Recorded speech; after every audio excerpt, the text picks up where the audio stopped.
This week, I saw a photo of a golden retriever giving a ride to a baby koala. The dog's human noticed this unusual sight and came out to help the baby back to its tree, where it was safely reunited with its mother. Very cute.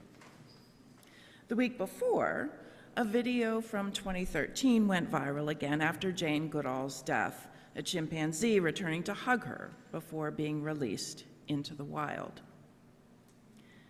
We humans are fascinated by cross-species cooperation, stories of animals setting aside instinctive animosity capture our hearts. A dog nursing kittens, a crow bringing shiny trinkets to a little girl who feeds it, or, as we heard this morning, the wolf will dwell with the lamb, the calf and the lion cub will graze together.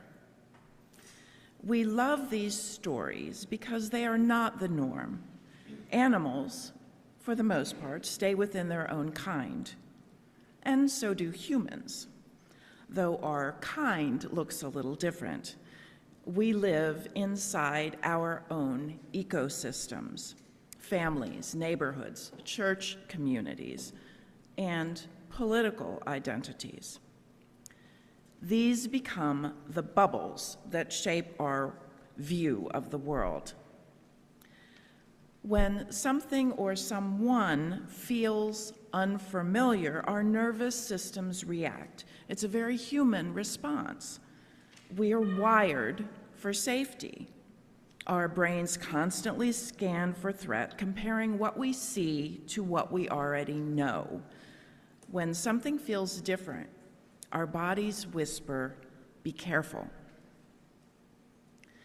That instinct for safety isn't the same as prejudice, but it can become prejudice when it's shaped by what we've been taught to fear. Our wiring gives us the impulse to stay safe. Our culture gives that impulse its content, whom to fear, whom to trust, which people are worthy of love and care. My favorite song from the musical South Pacific talks about this. You've got to be taught to hate and fear. You've got to be taught from year to year. It's got to be drummed in your dear little ear. You've got to be carefully taught. But we're taught much more than prejudice. We're taught who belongs and who doesn't. We're taught which stories to believe, which voices to trust, and which differences we must repel. Pew Research found that 80 to 90% of teens identify with the same political affiliation as their parents. That tells us something about how strong the pull of familiarity really is, and how easily our circles of belonging can become echo chambers. What can be taught can also be unlearned, but that takes time, courage, and usually stepping into discomfort. Research shows that regular exposure to different people, perspectives, and environments can reduce, even undo, unconscious bias. The more difference we see, the less we fear it. And when fear lessens, curiosity returns. Sometimes, though, change is forced upon us. The world breaks into our bubble, and we can't unsee what we've seen. Layoffs, rising prices, a neighbor suddenly being targeted, or brutality in the streets.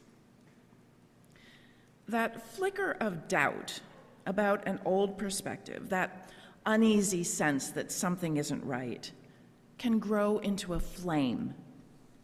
And that flame, that restlessness for truth, is the spark of the divine within each of us, urging us back toward love. When that spark catches, curiosity is the oxygen that keeps it alive and allows it to grow. It's the holy breath that turns a private awakening into the possibility of transformation for us and for our world. But back to animals for a moment. Think of two dogs meeting on the street. We've seen it here this morning. They pull at their leashes, noses twitching, tails wagging. They're curious. Who are you? Friend or foe? Now, some dogs may bark or growl before they even get close. They've already made up their minds. But most begin with curiosity. What would our world look like if we did the same? If our first instinct toward each other was curiosity, not judgment? Curiosity is easiest at the beginning. But once we're rooted in our communities, especially when those communities are at odds, letting down our barriers takes courage. And yet, that's exactly what this moment in history calls for. We need all hands on deck. Some people are beginning to see cracks in the stories they once believed, starting to question, to reconsider. And those people are not our enemies. They are potential partners in restoration. They are essential if we are to turn this ship around. But here's the thing.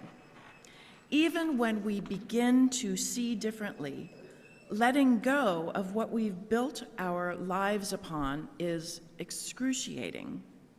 The more invested we've become with our money, our reputation, or our emotional energy, the harder it is to walk away.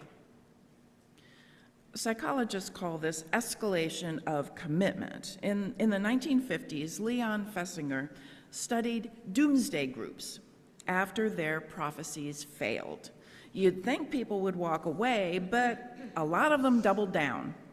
They gave more time, more money, more loyalty.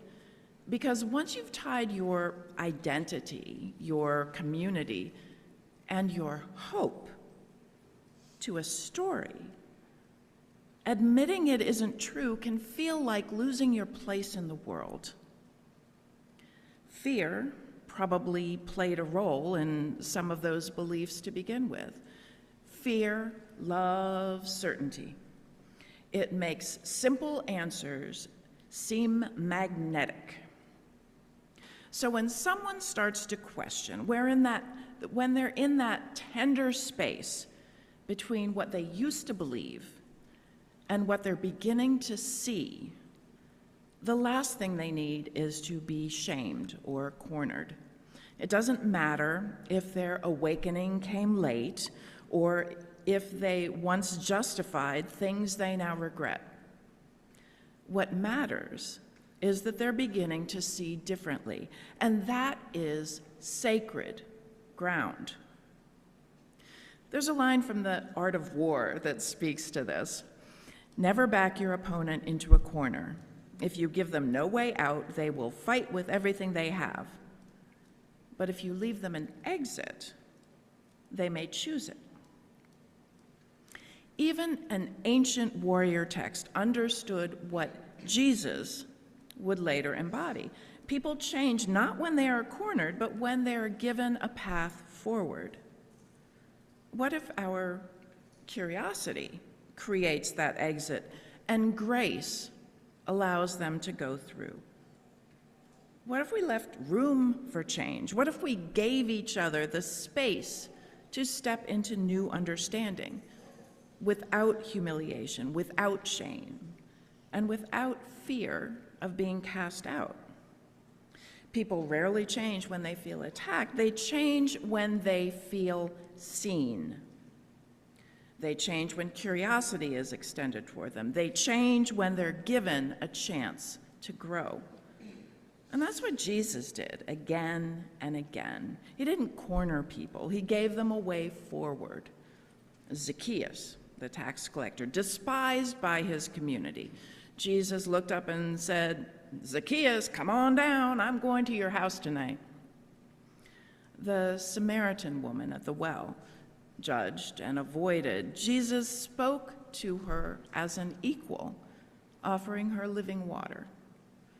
And the woman caught in adultery, surrounded by stones and condemnation, Jesus wrote in the sand and said, "Let the one without sin cast the first stone." That's the pattern, not cornering, but creating space, giving dignity, extending grace. That's what our world is starving for. We live in a culture that thrives on cornering, online, in politics, even in our homes. But Jesus shows us a better way, to leave a door open, to give people a path back to love. We're in a season of upheaval. Institutions that once seemed solid are shaking. Trust feels fragile. And the temptation is to dig in, to decide once and for all who's with us and who's against us. But that's not how new worlds are built. On the other side of this destruction, and we will come out on the other side, what we long for isn't more division, but something better. A world where love matters more than fear, where justice matters more than power, and where all creation is honored. We can't build that world alone. We need every ally we can get, even those who once stood against us. Curiosity opens the door. Grace invites people through. And together, step by step, we begin to build. So maybe that's how the tales of animal cooperation can help us. Although animals usually act on instinct, they can surprise us. And we humans have something they don't, the ability to choose curiosity over fear, grace over grievance, and cooperation over division. If a dog can carry a baby koala home, surely we can carry one another, not because it's instinctive, but because we choose to do so.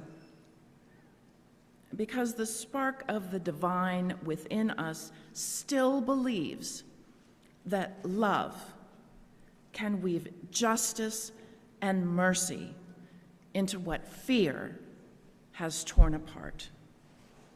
Amen.